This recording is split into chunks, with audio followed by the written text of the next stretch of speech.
Hey everybody, Dave Ramsey here, financial guru, evangelical Christian icon, and the prophet of profit.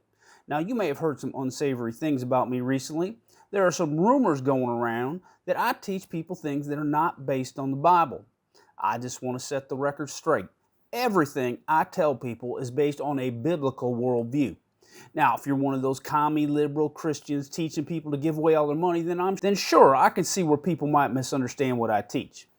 Now look at all these people in the Old Testament. Job, rich. Abraham, rich. Isaac, rich. Jacob, rich, eventually. King David, rich, and a hot wife. Also a biblical principle. All these dudes had money and a hot wife. Now I know what some of you are thinking. What about Jesus? Not rich and single. Kind of makes my point. No dollar, no holla. You're not going to get a hot wife by being poor. Besides, I'm more of an Old Testament guy anyway. Just take all the lepers, put them in a trailer park somewhere. You stone all the adulteresses and the gays. And if you ask me, we should have stoned all the poor people too. But hey, that's not in the Bible. That's just me. But anyway, here are some of the things people have been accusing me of. Number one, when people were getting their stimulus checks, that I said, if you're depending on a stimulus check to get by, you're already screwed. Well, this is true. I did say that because, truth be told, there's no real point in helping poor people. The only reason people are poor is because they're lazy or stupid. I can't fix lazy or stupid. Besides, you're not being a good steward of your time or your money unless you're building up wealth in your 401k. And how are you supposed to do that when you're helping poor people? How are you going to stack paper if you're giving it all away? It's just common sense. You're not being a good steward of your money, and you're not using your envelopes. Number two, people say that I fired a girl that worked for me simply because she was single and got pregnant. That's right, I did. I'm not making any apologies for that. We have a moral standard here, and that moral standard here is that you must be perfect to work here. And we all know Jesus would never help a loose woman. It's just not biblical. Then people said that was cruel. Look. In the Old Testament, they stoned hoes back then. I didn't do that. I did the compassionate Christian thing. I put a young, pregnant girl on the street. Now, I'm not saying that stoning didn't come up in a couple meetings. We floated the idea of taking her out back, throwing some gold bars at her, but I immediately put a stop to that. I said, what if one of those bars gets chipped? That's going to affect its value, and that is a sin I cannot live with. And it was also suggested that some of the men that worked for me got caught doing some of the same things and nothing happened to them.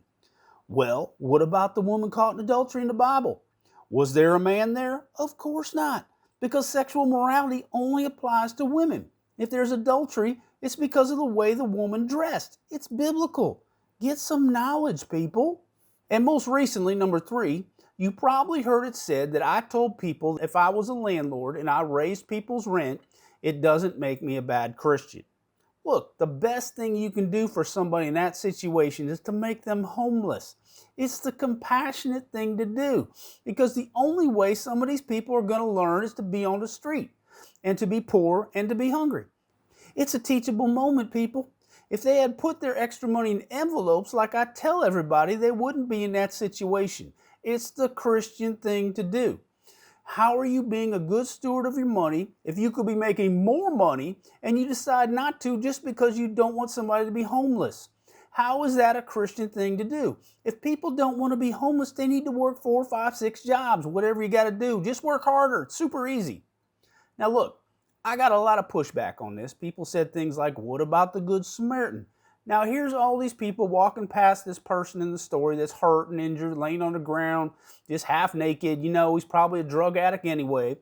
I mean, how'd you get in that situation to begin with? That's the first thing you got to ask when you see somebody like that. Probably crackhead. Who knows? Half naked. Naked? Well, there you go. Clearly, this person is not living a life consistent with Scripture. Also, let me tell you something. I guarantee you the Good Samaritan was probably poor. This guy is not being a good steward of his time or money. He's clearly not putting his denarius in an envelope.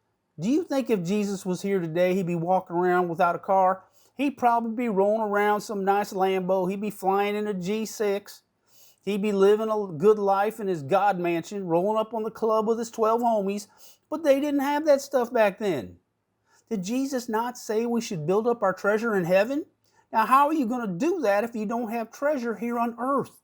I mean, people, I don't mean pretend treasure like good works or other commie liberal stuff. I'm talking about gold, baby, shiny gold coins. Just makes my mouth water talking about it. You got to pile that stuff up. And if you make a big enough pile of money, then you can build a tower of it all the way up to the heavens. Also, a biblical concept. People saying I'm not biblical. Ridiculous. Also, you may not be aware of this, but there's a VIP section in heaven, so we don't have to hang out with the homeless and the smelly poor people. I don't want to live in the low rent district in heaven. Do you? Well, that's all I have for today. Don't forget to buy my book, Total Money Fakeover.